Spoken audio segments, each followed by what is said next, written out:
Hello everyone, it's Eliza McNamara here to talk to you today about excitement.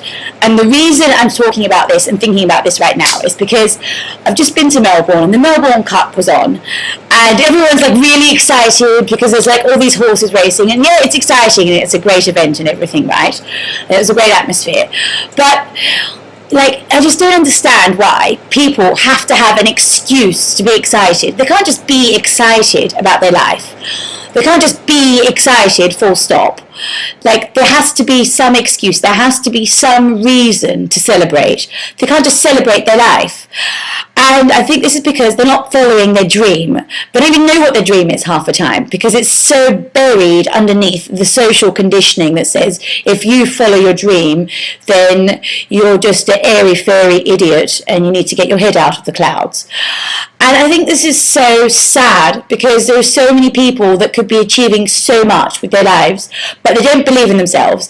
And the people they surround themselves with don't believe in themselves or believe in them. And it's so quick to change this. Like, you can just change it overnight, literally, just by choosing to associate with people who, one, believe in themselves and two, believe in you. Like, for instance, one of my friends has me stored in his phone as Eliza, future millionaire. And I've started doing that with my friends now. Like, we actually have each other stored in our phone as, you know, whatever their name is, future millionaire. And, you know, there's just one thing you can do to encourage your friends. It's just, you don't have to do that exactly, but it's an example of things you can do to encourage yourself and others to be excited about life. Because, I mean, like, some people get excited about winning the lottery one day, and the statistics for that are absolutely shocking. Most people who win the lottery or win the Melbourne Cup or whatever it is tend to end up worse off in the long run because it's your psychology which creates wealth. It's the mentality that creates the wealth, because money requires management, and a poor person is poor because they don't know how to manage money, not because they don't know how to create it, but also because they don't know how to manage it. Because somebody on a very low income could become a millionaire over, say, 10 years if they knew how to manage money effectively, whereas somebody on a very high income, like for instance at the moment I'm on a high income according to some people, I don't think so yet, but because of the way that I have conditioned myself in the past to manage money, I'm not investing that in an efficient way yet. And you know, like, it's so important to just allow yourself to be excited about your dream, your passion, your goal, whatever it is, and to follow it, obviously, because there needs to be a reason for you to be excited as well. You need to actually be doing something, because you can get all pumped up and juiced up and be doing all the wrong things. But, you know, if you're surrounding yourself with people, mentors, coaches who can push you towards achieving whatever it is that you want to achieve, and you work towards that, then you'll be excited every single day. Then every single day of your life, you'll actually be excited. Like, for instance, right now, I'm pretty tired. I didn't sleep last night. I slept on the plane this morning for about an hour, but somehow I'm full of energy, and that is because I'm juiced about my life. I'm happy because I'm working towards my dreams and my goals and my desires and the things that I'm passionate about. And that's what I want everyone else to have as well.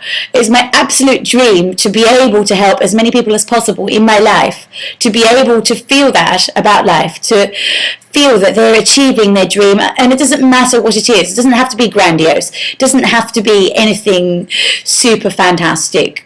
Like, nobody has to approve of your dream but you. And I think that's where a lot of people get caught up. They get stuck. They're like, oh, well, my dream's only good if, like, my friends think it's fantastic, or if my school think it's fantastic, or if my parents think it's fantastic. But who gives a damn, really? It doesn't matter what your dream is or what other people think of it. The important thing is that you have a dream and that you follow it. And it's funny because when you follow your dream, like, other things will probably come up and you'll be like, oh wow, that was like my dream on the way to my real dream, because often your real dream will be buried underneath all of the social conditioning that says you can't really have what you really want. And as we all know, this is absolute rubbish. And I think one of the best ways to uncover what your true dream is, what your real dream is to write down what your job from hell is. And then, in order to get your dream, you write the exact opposite. So, for instance, if your job from hell is you live in one country and you work for one company, then you could reverse that by saying you work all around the world and you spend 1 month in 12 different countries of each year, and you catch my drift. And that way you get through all of your conscious stuff which blocks you from getting to what your real dream is. Not everybody has that block, but you can really get it out then and really figure out what it is that you really want to be doing and start moving in that direction. It doesn't have to be perfect. It doesn't have to be like, you don't have to get it right the first time, because a lot of people think that they've got their dream, but then when they have the courage to go after that, then they get their real dream by having the courage to do something small. Because once you condition yourself to realize that you can achieve things that you set out to do, then your brain will go, oh wow, that's possible, so let's see if this bigger thing is now possible. And then you achieve something bigger, and you can just progress from there and keep going on to bigger and bigger and bigger things.